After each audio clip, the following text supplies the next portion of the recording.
नमस्कार बच्चों, चलिए हम लेकर आ गए हैं नर्सिंग के कुछ इंपॉर्टेंट क्वेश्चन जो बच्चे अभी ESIC nursing officer RRB railway इन सब का जो प्रिपरेशन कर रहे हैं, अभी जो तैयारी कर रहे हैं उनके लिए ये बहुत ही इंपॉर्टेंट क्वेश्चन अभी हम इस सेशन में रखे हैं। और इसको वॉच करिए, ज़्यादा से ज़्यादा बच्चों को आप शेयर करिए, ठीक है। जब बच्चों को आप शेयर करेंगे तो उन तक पहुंचेगा जो बच्चे अभी उनको थ्योरी समझ में नहीं, क्योंकि देखिए थ्योरी क्लियर करोगे तभी आप एमसीक्यू ईजिली सॉल्व कर सकते हो। तो चलिए स्टार्ट करते हैं इस सेशन का। आज 36 हमारा क्वेश्चन है जो यूनिट 3 से हमारा ओबीजी सब्जेक्ट से रखे गए हैं सारे ये। और अभी हमारा यूनिट 3 कंप्लीट होके कल हमारा यूनिट 4 स्टार्ट होने वाला है। ज़्यादा से ज़्यादा बच्चे जुड़िए ताकि सभी बच्चों का बेनिफिट हो सके, सभी बच्चों को थ्योरी समझ में आ जाए ताकि वो एमसीक्यू इजिली क्लियर कर सके। चलिए स्टार्ट करते हैं। आज का हमारा जो क्वेश्चन है, define teen age pregnancy. Teen age pregnancy, what are the causes of teen age pregnancy, right it, affect या एंड प्रिवेंशन। टीन एज मतलब क्या होता है? सबसे पहले तो आपको टीन एज, ये एज ग्रुप होता क्या है तो आपको ये समझना होगा। क्वेश्चन को समझिएगा, टीन एज क्या होता है? ऐसी एज जो किसी भी गर्ल्स की 18 से ऊपर ना हुई, ठीक है। अगर 18 के अंडर में है, मान लीजिए 17 ईयर का, 13 से लेकर 13 से 17 साल के बीच में अगर किसी भी फीमेल का, अभी तो रिसेंटली अभी ऐसा नहीं हो रहा है कि मतलब इस एज ग्रुप में किसी की मैरिज हो रही है, ठीक है। अभी तो गवर्नमेंट का रूल्स ही आ गया है कि 18 ईयर के बाद ही, अब तो हमको लगता है नई गाइडलाइन में 21 दे दिया है। तो पहले के मतलब ज़्यादातर अगर पहले अगर देखें कि जो फीमेल्स की जो मैरिज होती थी वो अंडर 18 के ही हो जाया करती थी। तो टीन एज में अगर किसी भी फीमेल्स को प्रेगनेंसी कंसीव हो जाती है तो क्या क्या इफेक्ट देखने को मिलते हैं। तो टीन एज क्या होता है, देखिए डेफिनेशन दी हुई है इसमें। Teen age is pregnancy is defined as under age teenage girl becoming pregnant, that is the between, देखिए लिखा हुआ है यहाँ पे, इसको इस पॉइंट को समझिएगा। ये दिया हुआ है आपका 13 to 17 ईयर ऑफ एज। कौन सी age group? 13 to 17 year of age जो होती है उसको हम बोलते हैं टीन एज ग्रुप। समझ में आया? देन इसके बाद इसमें रीजन दिया हुआ है। देखिए ये जो फिगर दिया है इसमें रीजन बताए गए हैं कि टीन एज के क्या क्या रीजंस हो सकते हैं। अगर कोई भी फीमेल्स की प्रेगनेंसी कंसीव हो जाती है टीन एज में तो क्या क्या रीजंस हो सकते हैं। सबसे पहला रीजन ट्रेडिशनल बिलीफ बताया जा रहा है कि एक तो इसकी वजह से शादी हो सकती है जल्दी, lack of contraceptive methods, contraceptive methods का अगर यूज ना करे पार्टनर, जो हस्बैंड वाइफ होते हैं अगर वो मेथड्स यूज नहीं करते तो ये रीजन हो सकते हैं। फाइनेंशियल फैक्टर भी हो सकता है। टीन एज में जो प्रेगनेंसी कंसीव होती है, फाइनेंशियल फैक्टर भी, जैसे कि जल्दी शादी कर देते हैं पेरेंट्स। इनटेक ऑफ ड्रग्स, ठीक है, पुअर ड्रग्स लेने से। Lack of family bonding, family का प्रॉपर तरीके से बॉन्डिंग नहीं होता है। Rape on minors. तो ये रीजन बताए गए हैं कि प्रेगनेंसी किस प्रकार से कंसीव होने के जो रीजंस हैं, क्या क्या प्रॉब्लम होती है, किसकी वजह से प्रेगनेंसी कंसीव हो सकते हैं। रेप ऑन माइनर, या तो हो सकता है उस फीमेल की मैरिज तो नहीं हुई, हो सकता है उसके साथ रेप हुआ हो, ऐसी कंडीशन क्रिएट हुई हो। Early dating behaviour, early dating behaviour मतलब बहुत सारी ऐसी जो गर्ल्स होती हैं वो अर्ली क्या करती है, ऐसा डेटिंग बिहेवियर करती हैं, बॉयफ्रेंड मतलब ऐसा जो रिलेशन बनाती हैं, ये अर्ली डेटिंग बिहेवियर की वजह से भी ये प्रॉब्लम देखने को मिलती है। और अर्ली मैरिज।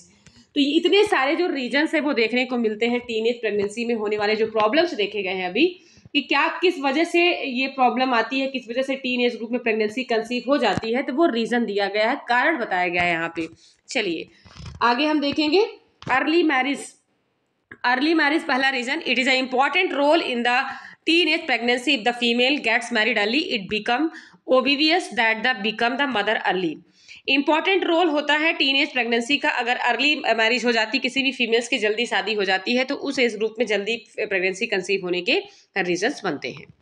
नेक्स्ट है early dating behaviour. Dating of teenage childrens, most of the, ज्यादातर बताया गया, become common never days extreme cases, this can also lead early pregnancy. बहुत सारी मैंने अभी आपको बताया कि टीनेज जो चिल्ड्रंस होती हैं बिलो 17 ईयर्स, जो कम ईयर की जो गर्ल्स होती हैं वो क्या करती हैं, डेट करने लगती हैं, बॉयफ्रेंड के साथ में रिलेशनशिप मतलब बॉयज के साथ में रिलेशन रखेंगी। तो अर्ली डेटिंग बिहेवियर की वजह से क्या होता है, प्रेगनेंसी कंसीव होने के चांसेस होते हैं। Rape in minor, rising incidence of rape minor, ऐसी प्रॉब्लम क्रिएट होती है प्रेगनेंसी कंसीव होने की। लैक ऑफ फैमिली बॉन्डिंग, अगर चिल्ड्रंस का फैमिली के साथ में प्रॉपर तरीके से बॉन्डिंग नहीं है, family member more likely go out other activities अगर करते हैं, तो unhealthy environment at home make the relationship bad.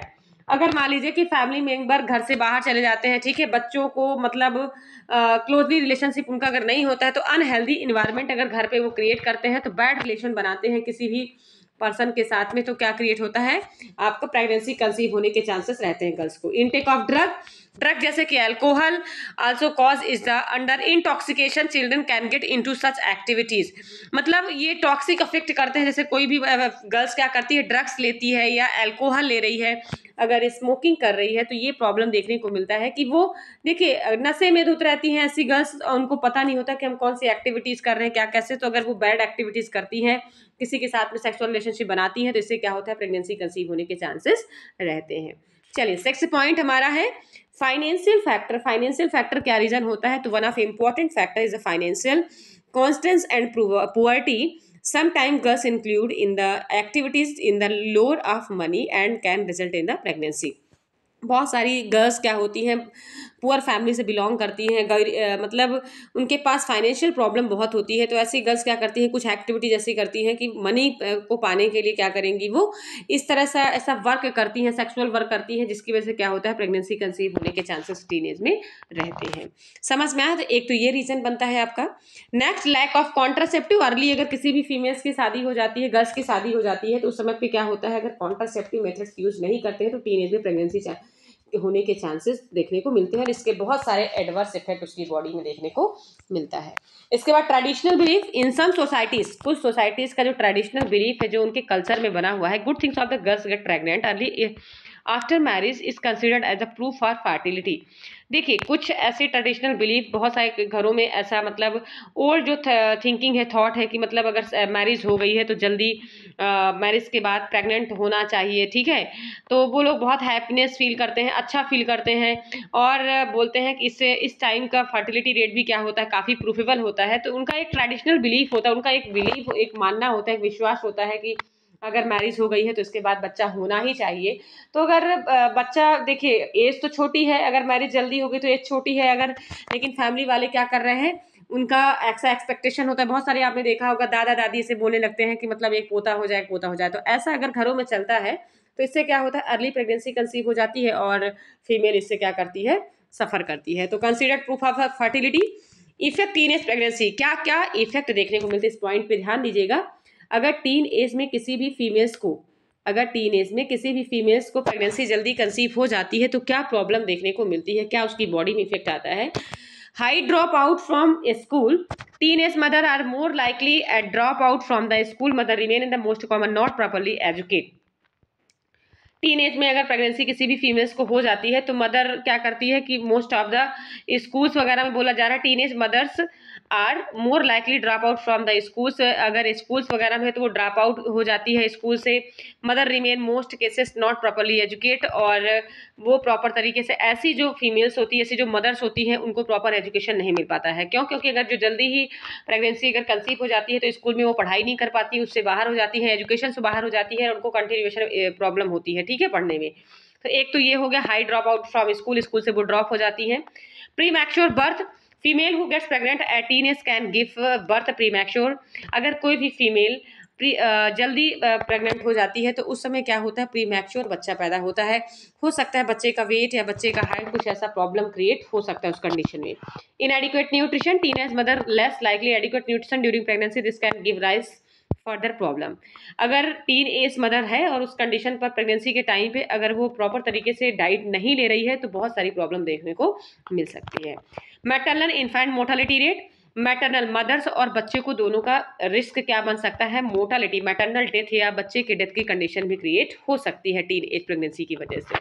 इसके बाद नेक्स्ट पॉइंट हमारा 5 पॉइंट है unfulfilled need. There many needs of infant teenage mother which remain unfulfilled. इस condition पे क्या होता है कि मदर और बच्चे दोनों का जो फुलफिलमेंट है वो नहीं हो पाता है, और स्पेशली जो पुबर्टी के टाइम पे क्या होता है, she can not meet the financial need her child. उसके बच्चे को पुबर्टी की वजह से प्रॉपर तरीके से सारी चीज़ें नहीं मिल पाती हैं। Medical aid is also not provide sometime.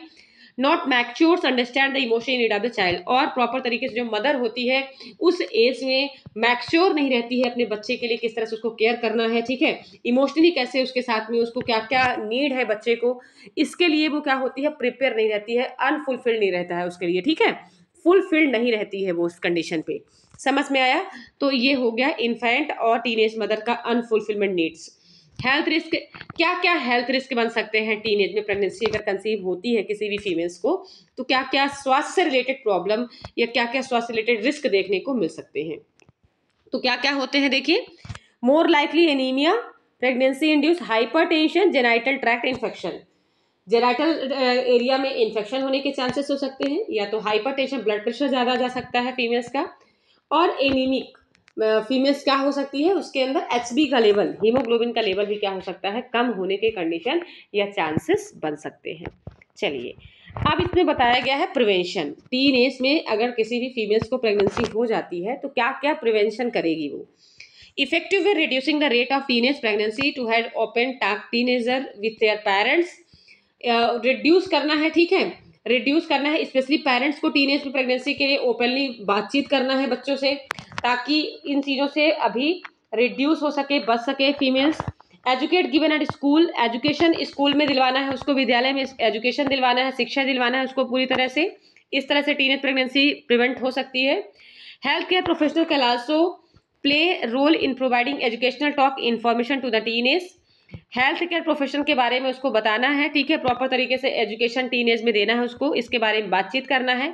Strong emotion family को डेवलप करना है चिल्ड्रंस के साथ में, या जो फीमेल्स है जो टीनेज में अगर उसकी मैरिज हो गई है, ठीक है, तो उसको बताना है, स्ट्रांगली इमोशनली शेयर करना है फीमेल फैमिली मेंबर को, इमोशनली अटैचमेंट करना है पेरेंट्स को चिल्ड्रन के साथ में, और फोर्सफुली हेल्प करना है, और इन सारी चीज़ों से उसको अवॉइड करना है, ठीक है, गर्ल्स को इन सारी चीज़ों से अवॉइड करना है या करवाना है। इस तरह से हम टीनेज प्रेगनेंसी को रोक सकते हैं। नॉलेज अबाउट कॉन्ट्रासेप्टिव, मान लीजिए अगर किसी गर्ल्स की मैरिज हो भी जाती है तो उस कंडीशन पर उसको कॉन्ट्रासेप्टिव मेथड्स के बारे में पूरा नॉलेज देना चाहिए या होना चाहिए उसको, इसकी वजह से क्या हो सकता है, हम टीनेज प्रेगनेंसी को प्रिवेंट कर सकते हैं। तो ये सारे रीजन हो गए टीनेज प्रेगनेंसी को प्रिवेंट करने के। तो समझ में आ गया होगा आपको कि टीनेज क्या होता है, टीनेज प्रेगनेंसी की क्या प्रॉब्लम होती है, क्या क्या हेल्थ में इफेक्ट देखने को मिलता है, और कैसे हम उसको रोक सकते हैं। चलिए अब हमारा क्वेश्चन नंबर 37 है। आज का क्वेश्चन हमारा क्या है 37, सेक्सुअल वायलेंस क्या होता है, डेफिनेशन ऑफ सेक्सुअल वायलेंस। तो सेक्सुअल वायलेंस क्या होता है, इसका आंसर देखिएगा, रीड करिए इसको। Sexual violence is defined any sexual act attempt to obtain sexual act, unwanted sexual comments और एडवांसेस और act to traffic otherwise directed against as a person. Violence यानी हाइपर होना, ठीक है, एक सेक्सुअली कोई भी सेक्सुअल एक्ट अटेम्प्ट करता है, ठीक है, अनवांटेड सेक्सुअल कमेंट मतलब अनवांटेड, ना चाहते हुए, मतलब अगर मान लीजिए कि सेकंड पर्सन जो है वो अनवांटेड है, वो नहीं चाह रहा है ऐसा सेक्सुअल कमेंट्स करने के लिए, फिर भी डायरेक्ट उसके अगेंस्ट में जाकर कोई भी पर्सन क्या करेगा, एडिक्वेटली रूप से in equality using correction by any person regardless their relationship to victims in any eating including but not limited at home and work. मतलब ये देखिए किसी भी प्रकार से बताया जा रहा है कि कोई भी अगर सेक्सुअल जो वायलेंस होता है उसके वो ऐसा कंडीशन अटेम्प्ट करता है, जैसे कि मान लीजिए कि कहीं पे भी जाकर सोसाइटी में जाकर, घर पे नहीं होता ये इजिली, किसी घर पे या किसी वर्क प्लेस पे ऐसा नहीं होता है, वो कहीं पे भी जाके पर्सन क्या करता है, जबरदस्ती किसी के साथ में अगर कोई रिलेशनशिप बनाता है, ऐसा कंडीशन अगर क्रिएट करता है, तो वो क्या कहलाता है, आपका सेक्सुअल वायलेंस कहलाता है। समझ में आया। रीजन क्या क्या हो सकते हैं, तो एक तो मैंने आपको बताया था sexual economical socio economical condition, या तो उसकी फाइनेंशियल प्रॉब्लम होगी तो इसकी वजह से होगा, एंगर या क्रोध की वजह से हो सकता है, गुस्से में है वो, पावर जैसे मान लीजिए बहुत सारे ऐसे पावरफुल पर्सन्स होते हैं जो क्या करते हैं, ये मतलब प्रॉब्लम क्रिएट करते हैं, ठीक है, ये सोसाइटी में इस तरह से कंडीशन को क्रिएट करते हैं। कुछ लोगों को सेक्सुअल प्लेजर होते हैं, उनको खुशी मिलती है इन चीज़ों को करने से, इसकी वजह से वो हो सकता है, ठीक है। एथिकल स्टैंडर्ड, अपना एथिकल स्टैंडर्ड मानते हैं इन चीज़ों को करने में। एटीट्यूड, कुछ लोग पर्सन्स एटीट्यूड फुल एटीट्यूड में होते हैं, इसकी वजह से करते हैं। और कुछ लोग अल्कोहल या ड्रग्स लेते हैं, तो नशे में धुत होकर भी ये प्रॉब्लम या ये अंजाम इस वर्क को देते हैं। समझ में आया। जैसे कि मान लीजिए फॉर एग्जांपल रेप की कंडीशन, तो सेक्सुअल वायलेंस ऐसी कंडीशन होती है जिसमें पर्सन काफ़ी हाईवर्स मतलब वायलेंट होता है, और उस कंडीशन पर किस किस कंडीशन पे ये अंजाम देता है, इस वर्क को, इस काम को करता है, जो कि जनरली घर पे नहीं देता है। नो लिमिटेशन होता है घर पे और ना वर्क पे, कहीं पे भी इसका कोई लिमिटेशन नहीं होता है। तो वो मतलब अनवांटेड रिलेशनशिप, मतलब सामने वाला पर्सन मतलब वो चाह नहीं रहा है, उसके अपोजिट पे जाकर अगर ऐसा कोई रिलेशनशिप बनाता है, तो ये रीज़न बताए गए हैं, इतने सारे रीज़न बताए गए हैं कि इस रीज़न से वो करता है, ठीक है। अब हम देखेंगे form categories of sexual violence. कितनी कैटेगरीज होती हैं देखिए। देखिए इन सारी चीज़ों को क्या होता है, बच्चे बहुत सारे होते हैं कि ओपनली इन सारी चीज़ों का उनको नॉलेज नहीं होता है। और अभी बहुत सारे, अभी की जो जनरेशन आ रही है, इतना ध्यान रखिए कि जो जनरेशन है वो पेरेंट्स से ज़्यादा बॉन्डिंग ना होने की वजह से, क्लोजनेस ना होने की वजह से ऐसे कल्चर में बच्चे बिलोंग करते हैं। ऐसे फैमिली के बच्चे अगर आप देखें तो कहीं फ्रेंड सर्कल में देखिए, कहीं स्कूल्स में, कॉलेज में देखिए, ड्रग्स, स्मोकिंग, अल्कोहल, इन सब का शिकार हो रहे हैं बच्चे। तो इन सारी चीज़ों से अगर उनको प्रिवेंट करना है तो एक सही गाइडलाइन, एक सही एजुकेशन उनको देना बहुत ज़रूरी है। तो ये क्लास स्पेशली रूप से मैं इसलिए रख रही हूँ कि बच्चों को नॉलेज, कंपटीशन फाइट करने के साथ साथ में उनका नॉलेज भी इम्प्रूव हो सके, ताकि बच्चे क्या राइट है क्या रॉन्ग है उनकी लाइफ के लिए, इन सारी चीज़ों से वो अवेयर रहें।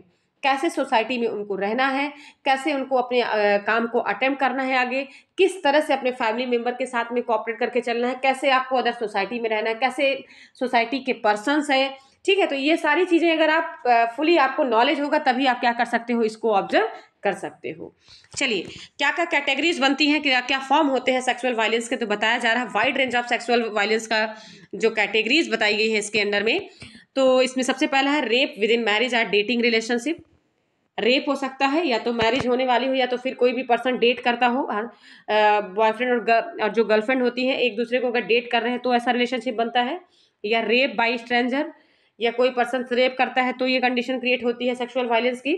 Systemic rape during conflict, unwanted sexual advance, sexual harassment including demanding sex in the rhythm favour, sexually abuse और मेंटली और फिजिकली डिसेबल पीपल्स।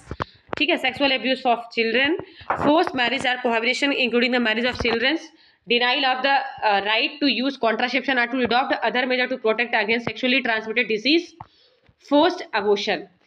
तो ये सारे कंडीशन सेक्सुअल वायलेंस की कैटेगरीज हो सकती हैं और ये रीजन बनते हैं इसमें, इसके फॉर्म होते हैं, इतनी कैटेगरीज देखने को मिलती है सेक्सुअल वायलेंस के अंडर में।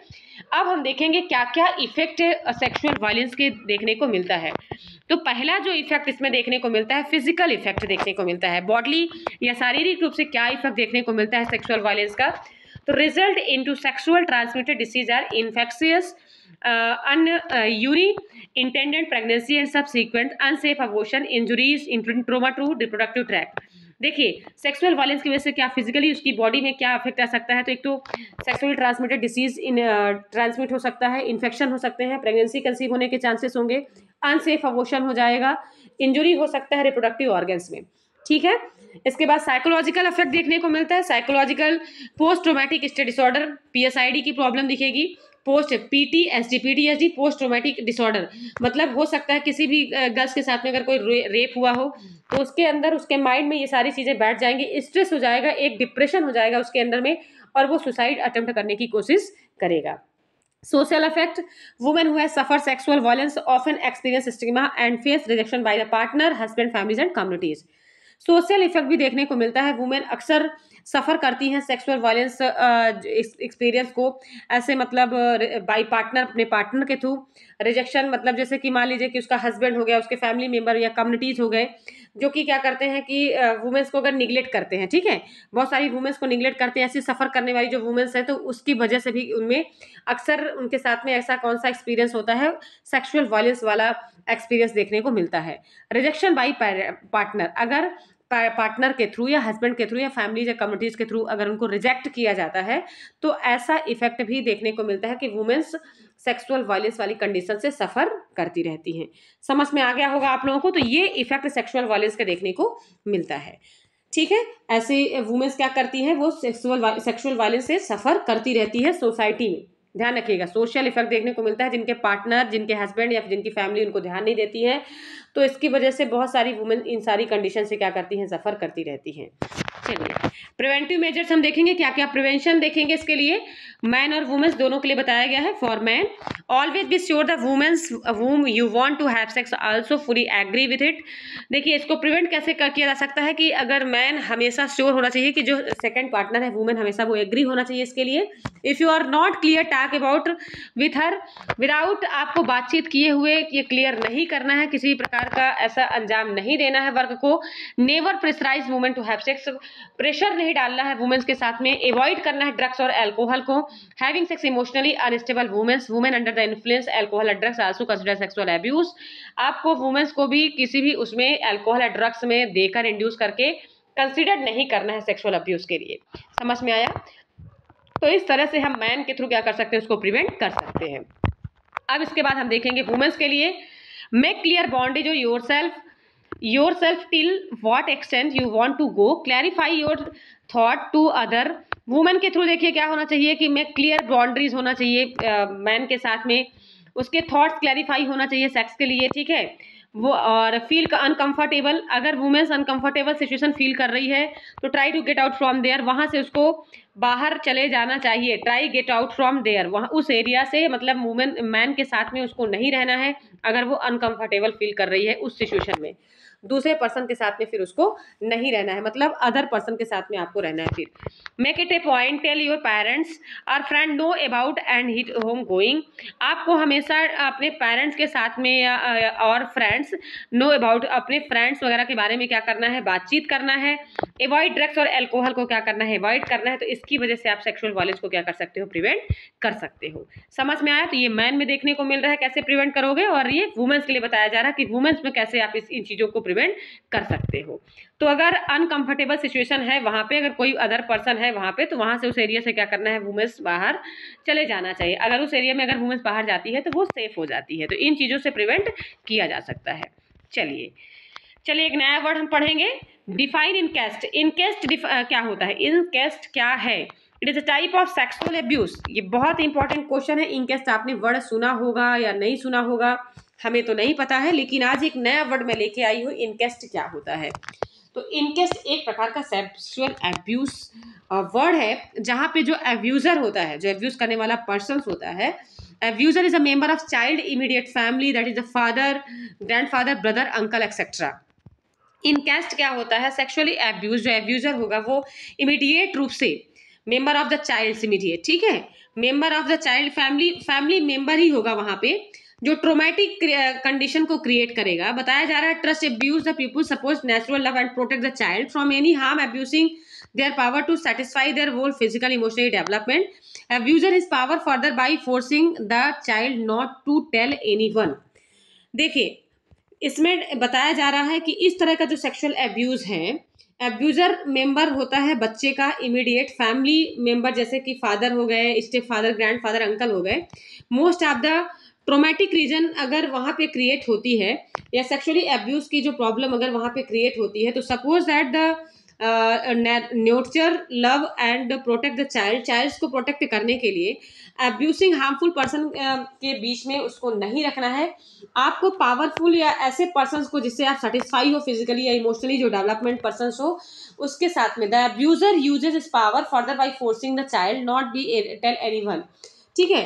तो अब्यूजर हमेशा क्या करता है, अपने पावर के साथ में फोर्सिंग क्या करता है बच्चे को, तो उसको अकेला उस कंडीशन पे नहीं छोड़ना है किसी भी मतलब किसी भी पर्सन, ऐसे पर्सन के साथ में। तो इनकेस्ट क्या होता है आपका, जो सेक्सुअली अब्यूज करते हैं, अब्यूजर जो अब्यूज करता है member of the child immediate family, वो कहाँ का मेंबर होता है आपका, इनकेस्ट क्या होता है आपका, मेंबर कहाँ। तो समझ में आ गया होगा आप लोगों को इनकेस्ट होता क्या है, ये सभी को मालूम हो गया, क्लियर क्या।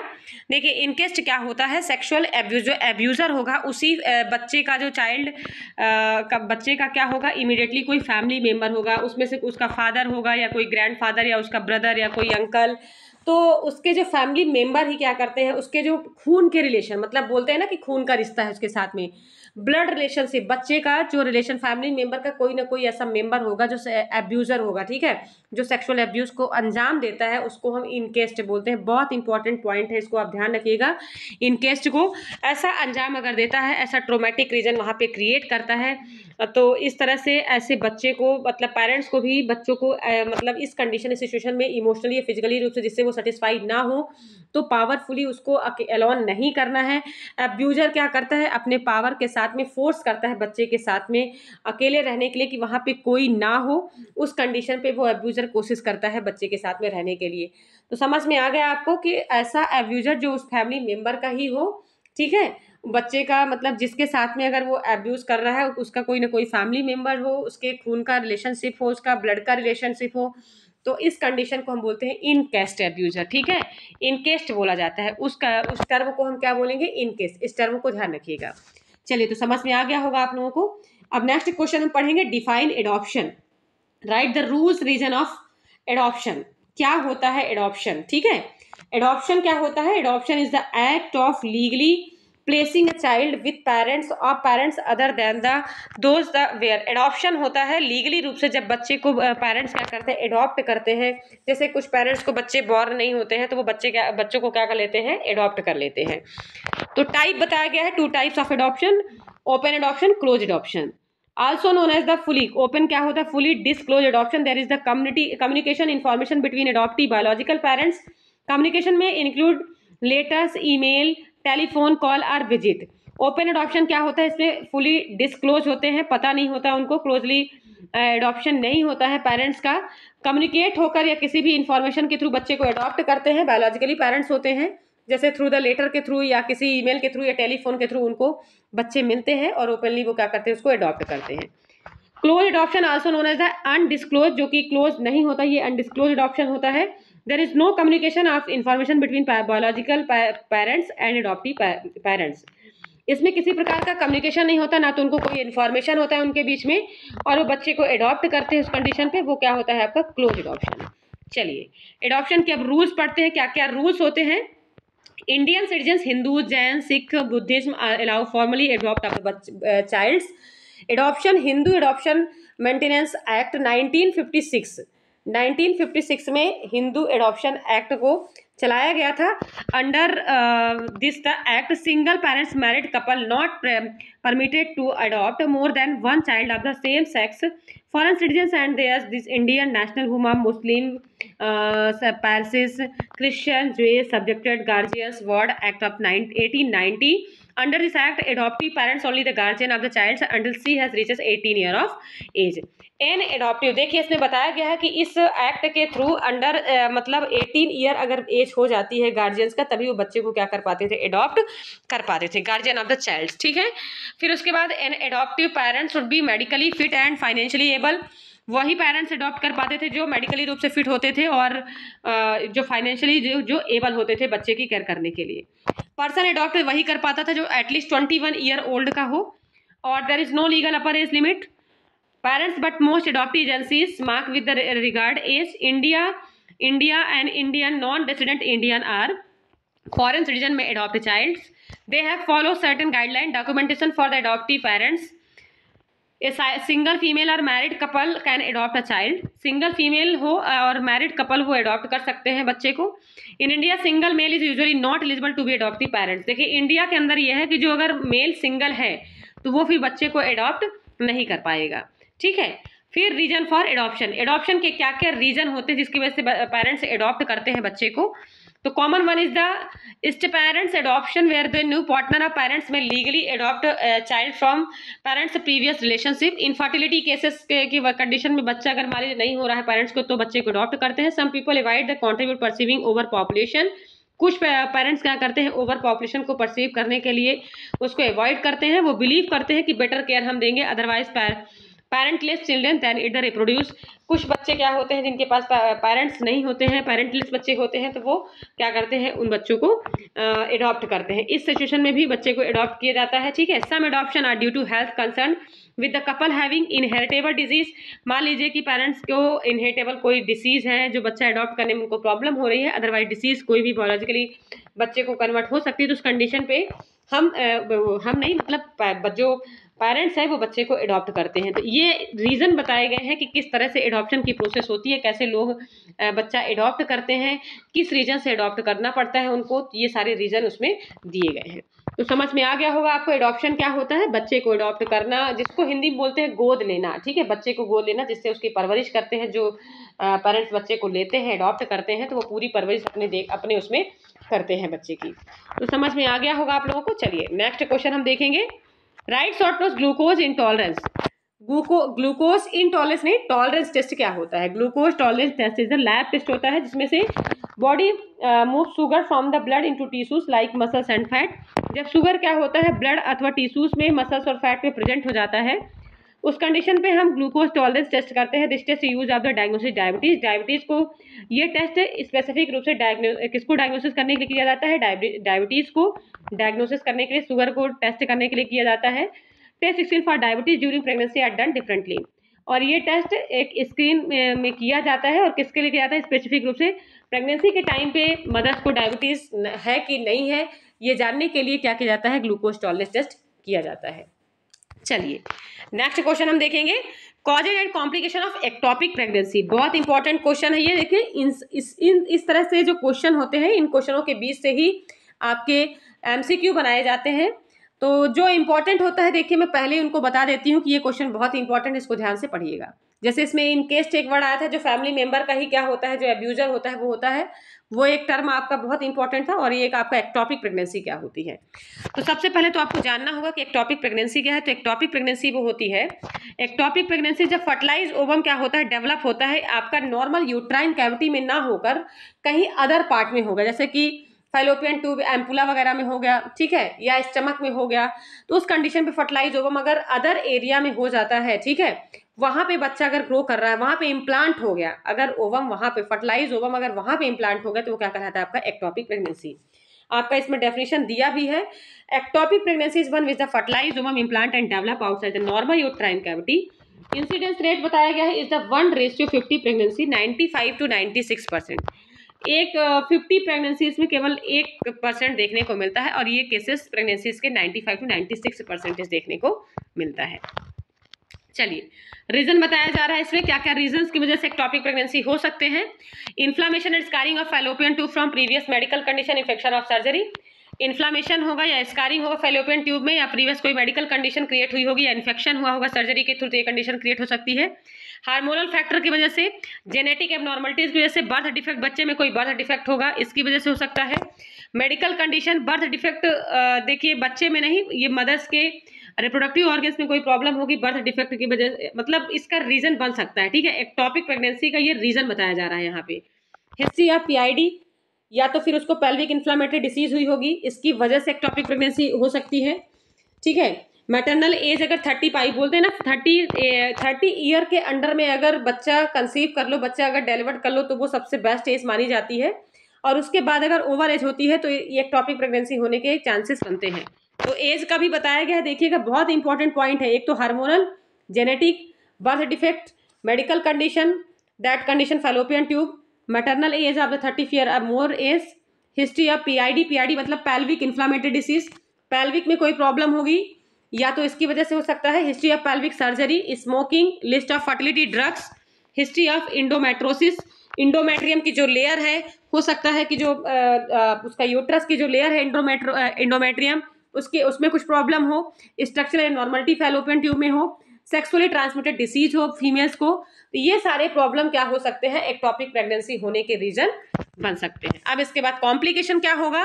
रप्चर एंड इंटरनल ब्लीडिंग और हाइपोवोलेमिक शॉक। इस कंडीशन में क्या हो सकता है कि यूट्रस के रप्चर होने के चांसेस और इंटरनल ब्लीडिंग होने के भी चांसेस बन सकते हैं। और हाइपोवोलेमिक शॉक, ब्लीडिंग होगी तो क्या होगा? वॉल्यूम जो होगा वो धीरे धीरे कम होगा, और ब्लड प्रेशर कम होगा।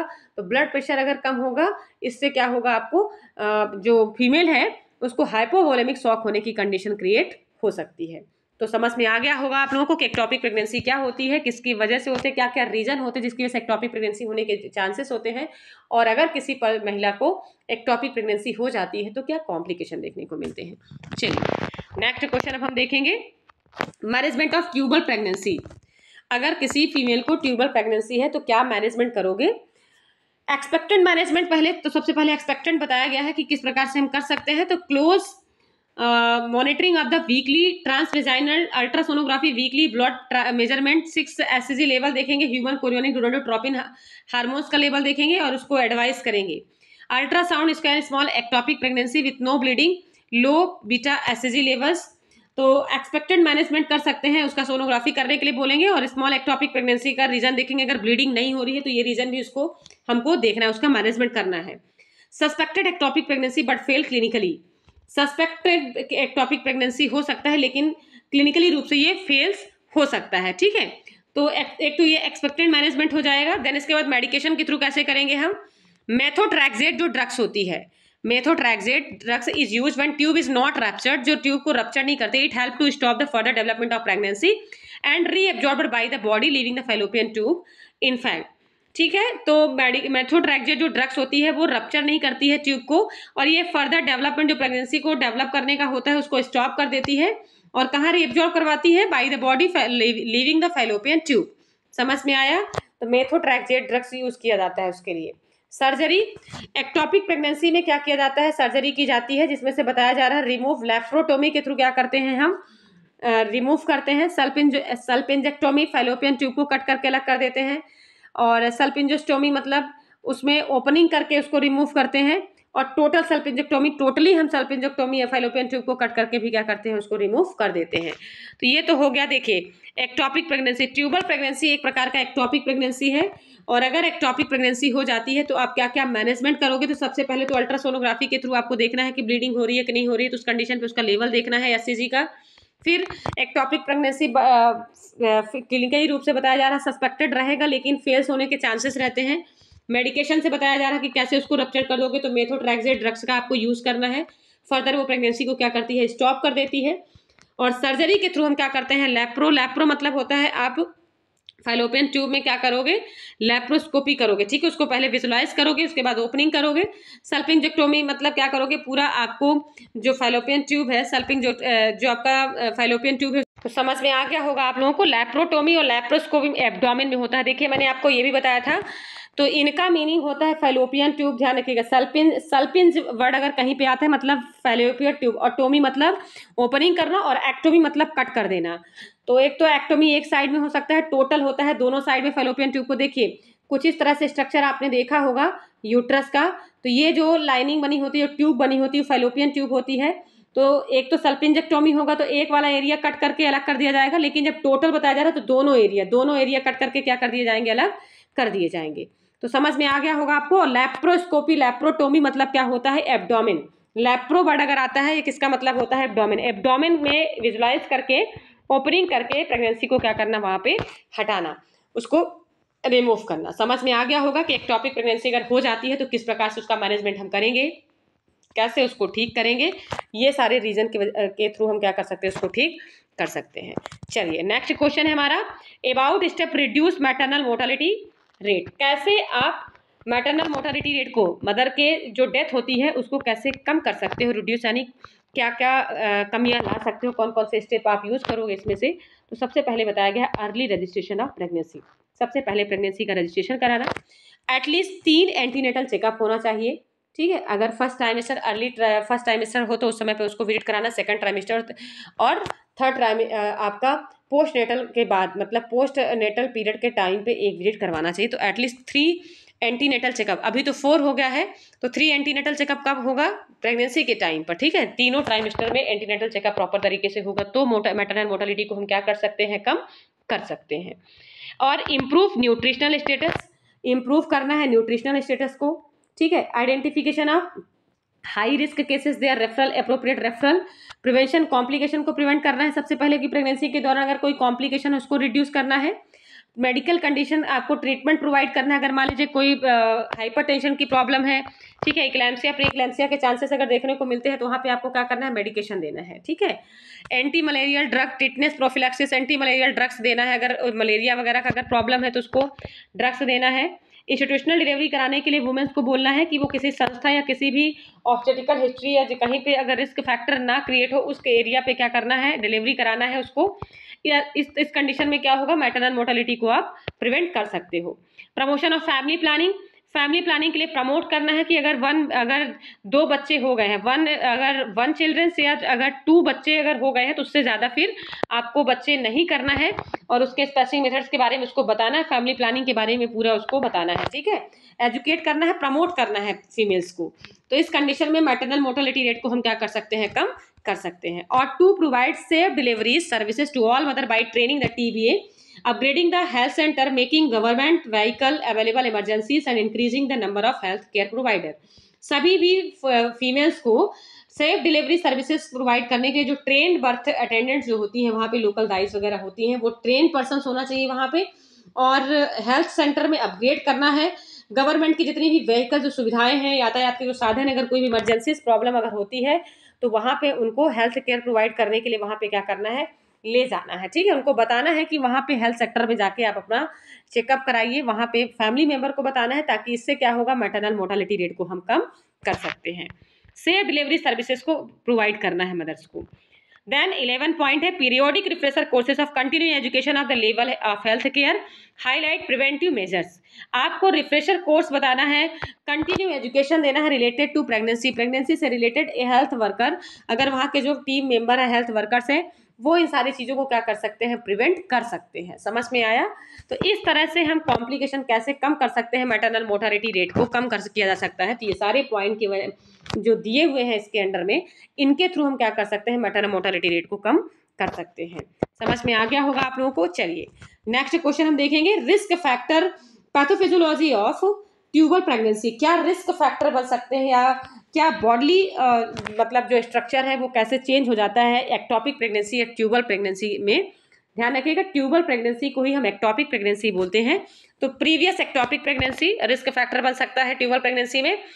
प्रीवियस एब्डोमिनल सर्जरी हो सकती होगी तो इसकी वजह से हो सकता है, या तो सेक्सुअल ट्रांसमिटेड इन्फेक्शन हो सकता है।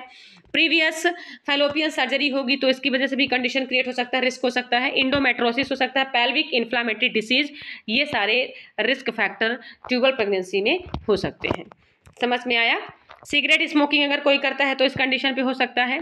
एज अगर मोर देन 35 ईयर है तो होगा। एंट्री रेट्रोवायरल थेरेपी, अगर किसी को एड्स वगैरह है उसको एंट्री रेट्रोवायरल थेरेपी अगर चल रही है, ठीक है। हिस्ट्री ऑफ इनफर्टिलिटी का केस है अगर, तो ये कंडीशन एक्टोपिक प्रेगनेंसी और ट्यूबल प्रेगनेंसी का पैथोफिजियोलॉजिकल कंडीशन, इसकी वजह से रिस्क फैक्टर एक्टोपिक प्रेगनेंसी की वजह का बन सकता है। तो इतने सारे रिस्क होते हैं जिसकी वजह से एक्टोपिक प्रेगनेंसी होने के चांसेस होते हैं। समझ में आया? इनफर्टिलिटी का केस हो सकता है, सिगरेट या स्मोकिंग का भी हो सकता है, ART केसेस हो सकता है, एवं 35 ईयर अगर ओल्ड कोई वुमेन है तो ये कंडीशन क्रिएट हो सकती है। चलिए अब हम देखेंगे पैथोफिजियोलॉजी, क्या क्या पैथोफिजियोलॉजी होगी। The mechanism of responsible ectopic जो इम्प्लांटेशन है वो अननोन होता है, पहले पता ही नहीं होता है कि एक्टोपिक प्रेगनेंसी जो फर्टिलाइज ओवर है वो कहाँ इम्प्लांट हुआ है। 4 main possibility are can anatomic obstruction to the passage of zygote and abnormal concept abnormalities in the mechanism responsible for tubal mortality, transmission migration of zygote. इसमें बताया जा रहा है, देखिए 4 मेन पॉसिबिलिटी एनाटॉमिकल स्ट्रक्चर देखकर, obstruction देखकर, zygote का या उसका कॉन्सेप्शन देखकर ये एबनॉर्मलिटीज हम पता कर सकते हैं कि जो जाइगोट का ट्यूबल मोटिलिटी है वो किस कंडीशन में है। तो पोजीशन ऑफ मास्क, सबसे पहले तो इसमें बताया जा रहा है कि रिससिटेशन ऑफ द न्यूबॉर्न। अच्छा, इसका क्वेश्चन का इसके बाद यहीं तक इसको कंप्लीट कर दिया है। देन इसके बाद बैग और मास्क के थ्रू वेंटिलेशन का बता दिया गया है, डिलीवरी रूम में किस प्रकार से प्रिपेयर करके रखना है। देखिए तो ये सारे रीजन देखिए, पैथोफिजियोलॉजी का इतना ही दिया है कि मैकेनिज्म रिस्पॉन्सिबल एक्टोपिक प्रेगनेंसी क्या होती है, सबसे पहले तो अननोन होती है, और 4 मेन जो पॉसिबिलिटी बताई गई है कि एनाटॉमिकल स्ट्रक्चर के थ्रू आप पता कर सकते हो कि एक्टोपिक प्रेगनेंसी ऐसा कॉन्सेप्शन हुआ है। तो एबनॉर्मलिटीज देखने को मिलेंगी, ट्यूबल मोटिलिटी और ट्रांसमिशनल माइग्रेशन ऑफ जाइगोट का देखने को मिलेगा वहाँ पे। ये तो पैथोफिजियोलॉजी हो जाएगी इसकी। देन इसके बाद हमारा जो नेक्स्ट इसमें रिससिटेशन बताया गया है डिलीवरी रूम में। तो सबसे पहले मास्क, देखिए ये रिससिटेशन कैसे दिया जाता है डिलीवरी रूम में।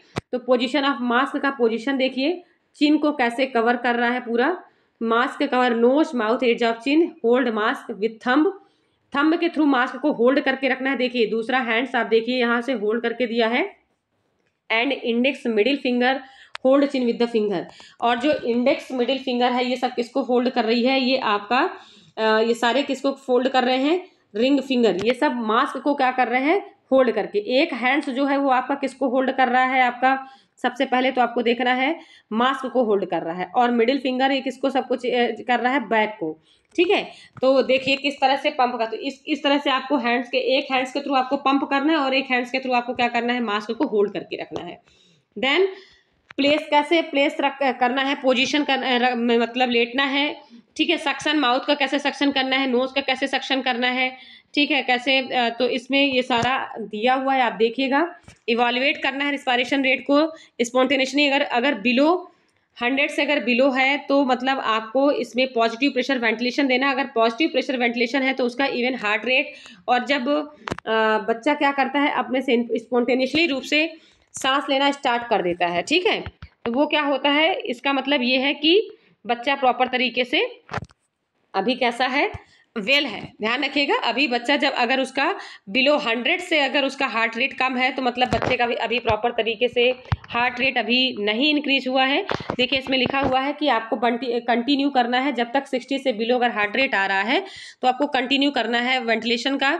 चेस्ट और हार्ट रेट नॉट इंक्रीज, अगर इंक्रीज नहीं हो रहा तो कंप्रेशन, चेस्ट कंप्रेशन देते रहना है, और जैसे ही इंक्रीज हो जाता है कंटिन्यू वेंटिलेशन आपको जारी रखना है और देखना है कि स्पॉन्टेनियसली रूप से रिस्पायरेशन लेने लगा है तो अगर स्पॉन्टेनियसली रूप से अगर रिस्पायरेशन लेता है तो आपको फिर डिसकंटिन्यू कर देना है वेंटिलेशन को, ठीक है। और इवैल्यूएट करते रहना है। अगर ब्लू कलर अगर है तो आपको देखना है जो उसमें ब्लू कलर अगर लाइनिंग बनी होती है वो प्रोवाइड करता है O2 को।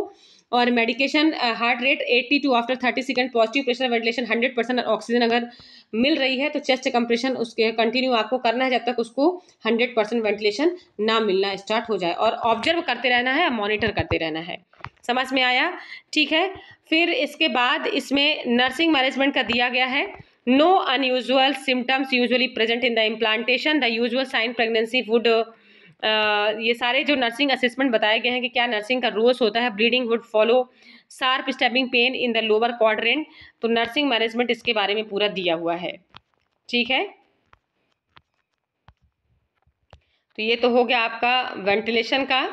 देन इसके बाद जो आपका पॉइंट दिया है नर्सिंग मैनेजमेंट का दिया है कि किस तरह से डायग्नोस करोगे फ्लूइड वॉल्यूम, तो ये एक्टॉपिक, देखिए बीच में कुछ ऐसा जो रिससिटेशन का प्रोसेस इसमें दे दिया, उसके बाद इसमें जो प्रिंट मिस्टेक है इसका बुक का, तो अभी रिससिटेशन वहाँ बीच में दे दिया, बाकी इसके बाद एक्टॉपिक प्रेगनेंसी का मैनेजमेंट बता दिया इसने लास्ट में। तो इसको भी देख लीजिए, इसको कंप्लीट कर लीजिए इस क्वेश्चन को। एक्टॉपिक प्रेगनेंसी हमने देखा था अभी कि क्या क्या रिस्क बन सकते हैं एक्टॉपिक प्रेगनेंसी के और क्या पैथोफिजियोलॉजी बनती है एक्टॉपिक प्रेगनेंसी की, ठीक है। तो नर्सिंग मैनेजमेंट देखिए यहाँ पे एक्टॉपिक प्रेगनेंसी का एक तो बच्चे के लिए बताया जा रहा है, यहाँ पे दिया हुआ है कि अगर 100% resuscitation newborn in the delivery room, कैसे रिससिटेशन करना है, बैग और मास्क के थ्रू वेंटिलेट करना है, तो ये इसमें पोजीशन बताई गई है कि किस प्रकार से आप दोगे, रिससिटेशन कैसे करना है, ठीक है। देन इसके बाद नर्सिंग मैनेजमेंट इसमें दिया गया है। अनयूजुअल सिम्टम अगर होता है time of implantation, unusual sign pregnancy, अगर ब्लीडिंग वगैरह देखने को मिलती है, वॉमिटिंग, एमिनोरिया के चांसेस अगर होते हैं। 6 to 12 वीक प्रेगनेंसी में trophoblast large enough rupture fallopian tube. 6 to 12 week of pregnancy में क्या होगा कि जो ट्रोफोब्लास्ट लेयर होती है, आपने देखा होगा कि मैंने आपको बताया जैसे ही जाइगोट बनता है उसके बाद क्या होता है आपका मोरला बनता है, देन इसके बाद ब्लास्टोमियर और ट्रोफोब्लास्ट सेल्स बनती है जो रप्चर कर देती है फैलोपियन ट्यूब को, इससे ब्लीडिंग स्टार्ट हो जाती है। तो आपको इस तरह से असेसमेंट करना है कि एक्टॉपिक प्रेगनेंसी है कि नहीं है। शार्प स्टैबिंग पेन होगा लोअर क्वाड्रेंट पे। इसके बाद नर्सिंग डायग्नोसिस क्या क्या बनेगा, risk for deficient fluid volume, उसका फ्लूइड वॉल्यूम कम हो सकता है ब्लीडिंग की वजह से। रप्चर, एक्टॉपिक प्रेगनेंसी अगर है उसको तो वो रप्चर कर देगा, ठीक है। पावरलेसनेस रहेगा, अर्ली लूज प्रेगनेंसी रहेगी सेकेंडरी एक्टॉपिक प्रेगनेंसी में। और नर्सिंग इंटरवेंशन क्या रहेगा, place women flat bed, bed में फ्लैट लिटाना है उसको, वाइटल साइंस को चेकअप करना है, मेंटेन एक्यूरेट इनटेक और आउटपुट चेक करना है उसका, मेंटेन करना है एडिक्वेट फ्लूइड वॉल्यूम को, प्रोवाइड करना है प्रॉपर एजुकेशन करना है उसको, गाइड करना है। फिर evaluation, vital signs within normal range, moist mucous membrane, ठीक है, good skin turgor, adequate capillary refill, ये सारी चीजें क्या करना है, इवैल्यूएट करते रहना है। किसको, मदर्स को करना है, ध्यान रखिएगा जिसको एक्टॉपिक प्रेगनेंसी हुई है मदर्स को, उसको क्या करना है, इवैल्यूएट करते रहना है। चलिए लास्ट हमारा आज का क्वेश्चन है जो कल हम, अब इसके बाद हम रीड कर, देखिए जो रिससिटेशन के बारे में वहाँ पे दिया हुआ है, हो सकता है कि किसी भी सब्जेक्ट का वो प्रिंट आ गया हो, तो आप लोग परेशान मत होइएगा। अगर बच्चे का होगा तो वो फिर हम नेक्स्ट सेशन में जैसे ही हम पीडियाट्रिक पढ़ाएंगे उसमें आपको हम पूरा डिटेल में बताएंगे, ठीक है। तो अभी तो हमारा टॉपिक था एक्टॉपिक प्रेगनेंसी, तो हम उसके बारे में अभी डिस्कशन कर रहे हैं टोटली। इसके बाद ह्यूमेन साइन देखेंगे। ह्यूमेन साइन क्या होता है, also called is the dorsiflexion sign. Dorsiflexion क्या होता है, आपका यूट्रस होता है, आपका सर्विक्स होता है, जो नॉर्मल जो सॉफ्टनिंग होती है सर्विक्स की उसको हम क्या बोलते हैं, ह्यूमेन साइन बोलते हैं। इसीलिए इसको बोला जा रहा है dorsiflexion sign test, physical examination procedure that you should treat deep vein thrombosis, dorsiflexion sign क्या होता है? हुमायूं साइन जो होता है यह एक प्रकार का डॉर्सीफ्लेक्सन साइन होता है। इसमें फिजिकली एग्जामिनेशन करते हैं, किसी प्रकार का डीवीटी तो प्रॉब्लम देखने को तो नहीं मिल रही है, डीप वेन थ्रोम्बोसिस का प्रॉब्लम तो नहीं देखने को मिल रहा है, इसलिए इसको क्या बोलते हैं? हुमायूं साइन।